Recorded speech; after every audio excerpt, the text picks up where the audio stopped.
दोस्तों हम आपको महफिल सॉन्ग के बारे में बताने जा रहे हैं, तो आप लोग आगे सुनिए। नमस्कार दोस्तों आप लोग देख सकते हो खेसारी लाल यादव जी का यह गाना, जो कि ग्लोबल म्यूजिक सेक्शन और मर्चेंट म्यूजिक से, जो कि सलीम सुलेमानी चैनल पे आया हुआ है। कितना मस्त हो, कितना बढ़िया वीडियो बनाया गया है। ये इतनी अच्छी एडिटिंग है, देख रहे हो आप कितना मस्त गाड़ी का शूटिंग कैसा हुआ है, गाड़ी में बैठ के कैसी शूटिंग हुई है। और ये जो पीछे हल्का ब्लर करके दिखाया गया है, ऐसा ऐसा सीन तो हमें बॉलीवुड और पंजाबी में देखने को मिलता था।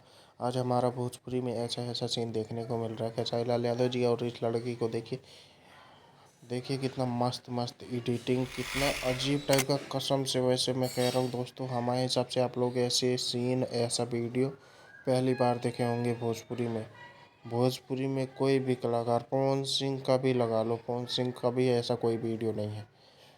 किसी का भी वीडियो ऐसा नहीं है, पहली बार ऐसा वीडियो आया है। वीडियो की देखा जाए, जो एडिटिंग ये सब की बात कर रहा हूँ, तो ऐसा वीडियो किसी का नहीं है। गायकी में तो पवन सिंह का गाना हरदम, कोई सा भी गाना होता है बवाल ही रहता है। तो